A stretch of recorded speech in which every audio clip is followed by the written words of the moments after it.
Welcome back to another Explainer. Today, we're zeroing in on a massive clash between a 23-year-old Macedonian king and a fortress that literally everyone told him was just impossible to break. At this point in history, Alexander is this young, seemingly unstoppable conqueror. He's relentlessly sweeping through the east, toppling empires and literally rewriting the map of the known world. But his unstoppable momentum is about to hit a literal wall in the Mediterranean. We're looking at Alexander the Great's incredible and honestly completely devastating siege of Tyre. Okay, picture this. Imagine you're standing right on the edge of a Mediterranean beach, and the year is 332 BC. You can feel the salt air blowing off the water, the sun is just beating down on the sand, and as you look out across the water, right there in front of you, casting this massive, daunting silhouette against the horizon, is the supposedly untouchable jewel of the Phoenician coast, Tyre. Okay, let's dive into this. To really wrap your head around the geography that made this place such a complete and total nightmare for an attacking army, we have to recognize that Tyre wasn't just your standard coastal city. Now, it was an island city, sitting about half a mile straight off the coast. And trust me, it gets worse. As you look across that half mile of open, treacherous water, you don't just see a nice beach or a gentle slope waiting for you. You see massive, sheer stone walls jutting straight out of the churning sea. We're talking walls reaching an incredible 150 feet into the sky in some places. That is the sheer vertical scale of the challenge we're dealing with today. It's a fortress that's completely isolated by nature and heavily fortified by human hands. Now, you might be wondering, why on earth didn't Alexander just march right past it? Well, consider his strategic nightmare here.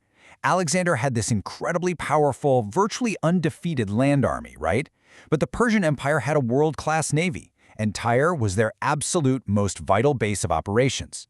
If Alexander just bypassed this island and marched his army deeper into Persia, the Persian-backed Tyrian fleet would literally just sail right behind him, freely patrolling the coast. They'd sever his supply lines, isolate his troops, and basically end his campaign before it really gained its ultimate momentum.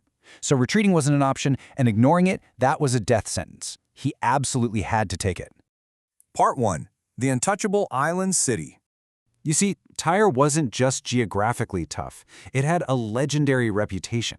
It had successfully fought off powerful conquerors for generations. Surrounded by deep waters and those towering walls, everyone deemed it impregnable. So put yourself in Alexander's sandals for a second. You have absolutely no large navy of your own yet. How do you conquer the sea from the land? Because here's the kicker. His big master plan at this point in the campaign was quite literally to command the Mediterranean by taking every single Persian port on foot, one by one. But, Tyre was an island. Part 2. Bridging the Sea. Alexander, as history continually shows us, didn't really believe in the word impossible. Looking out at that stretch of open water separating his army from the fortress, he comes up with a plan to solve his massive naval deficit that sounds honestly like something pulled straight out of a fantasy novel. He looks at his men and says, if it's an island, we're going to make it part of the mainland. It is just a breathtaking display of his absolute refusal to retreat or even accept defeat. So he decides to build a mole, a massive causeway built straight through the deep water to permanently connect the island to the mainland. Just think about the brutal physical reality of this undertaking for a second. We're talking about tens of thousands of soldiers and conscripted local workers physically hauling enormous heavy stones and massive timber from the surrounding forests. They were literally wading out into the treacherous, unpredictable tides, desperately dumping all this material into the ocean to create a land bridge completely from scratch. And, oh yeah, they had to do all this while slowly inching forward, completely exposed under constant, relentless, and highly lethal arrow and artillery fire pouring down from the city's high walls. And this brilliantly illustrates Alexander's engineering genius under extreme pressure, because to protect those incredibly vulnerable workers, he constructed some of the largest siege engines the ancient world had ever seen. He built 2 colossal siege towers, an astounding 20 stories high, and slowly rolled them out onto the unstable, newly built bridge. Inside these floating skyscrapers were giant catapults and ballistas to return fire. And to stop these vital wooden towers from just burning down, he cleverly covered them from top to bottom in raw, wet animal hides. It was a crude but highly effective armor against the endless barrage of flaming fire arrows raining down on them from the Tyrian defenders. Part 3. The Fire Ship Counterattack. Now, the Tyrians inside those walls, they were master mariners. They were absolutely not going to just sit there and quietly watch the Macedonians finish their bridge. No way. They devised this brilliant counter-tactic. First, they took an old, massive horse transport ship and packed it full of the most highly flammable materials they could find: dry wood, sulfur, pitch, the whole shebang. Then they carefully weighted the back of the ship down to raise the bow up out of the water, making sure it would slide right onto Alexander's new causeway. Using nimble, smaller boats, they stealthily towed this colossal floating bomb out to the very end of the construction zone. Finally, they ignited it, crashing it directly into those 20-story-high towers in a spectacular, roaring inferno. Months of grueling, massive engineering work literally went up in smoke in just a few hours. The flames leaped from the ship right to the towers, utterly destroying the precious siege engines and collapsing the entire end of the causeway back into the sea. I mean, the despair of the Macedonian soldiers must have been overwhelming. They had poured their sweat, their blood, their lives into moving those stones inch by agonized inch, only to watch the sea swallow it all back up. This was a devastating, agonizing setback. And let's be real here. At this exact moment, staring at the smoldering, sinking wreckage of a bridge they had bled for, almost any other general in history would have just packed up their camp, accepted defeat, and retreated. Part 4. Alexander's naval pivot. But instead of retreating, Alexander shifted his entire strategy. He moved from sheer, stubborn brute force to something vastly more adaptable and multi-layered. So the crucial point here is how he adapted. First, he immediately ordered his engineers to start over.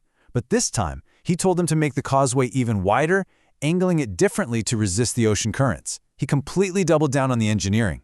But more importantly, he finally acknowledged his critical weakness on the water.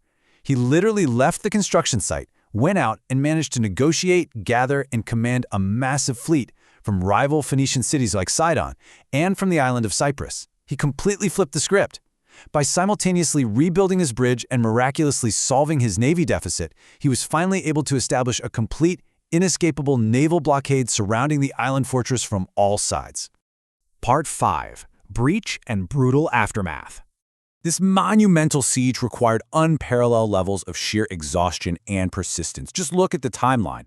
From his initial arrival on the beach to the agonizing start of the causeway, the massive and fiery setback with the transport ship, the strategic pivot to a successful naval blockade, and finally, the eventual breach. This wasn't some quick or decisive battle of field maneuvers. Oh no, this was a grueling, muddy, blood-soaked 7-month-long wrestling match between a military genius, defiant defenders, and the formidable power of the sea itself. And that was all just to finally touch those legendary walls. And when they finally did reach those towering walls, Alexander didn't just casually knock on the front door. He launched a chaotic, highly coordinated, multi-angle assault.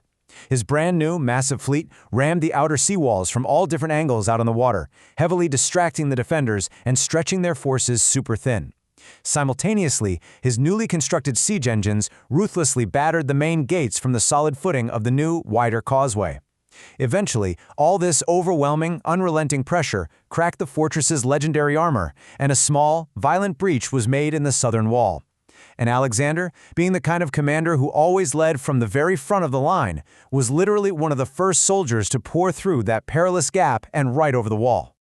Now we have to neutrally look at the historical facts of what happened next, and I'll warn you, it is undoubtedly a very dark end.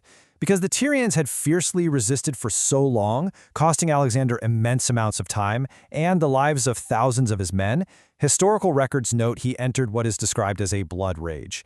The incredible, once untouchable city was systematically dismantled and largely destroyed. The surviving citizens who weren't killed in the initial breach were entirely sold into slavery.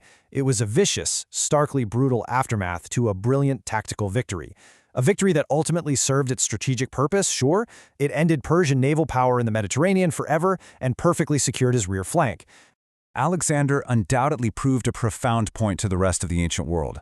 No wall is high enough and no sea is wide enough to stop relentless human will and pure engineering audacity. But looking at the dark, sobering reality of this victory, you really have to ask yourself, at what cost? When you see the absolute destruction and the tremendous loss of life required to achieve the supposedly impossible, it really forces you to ponder the immense, very human pricing of these legendary feats of conquest. Thanks for focusing in with me on this explainer today. Keep questioning the impossible, and I'll catch you next time.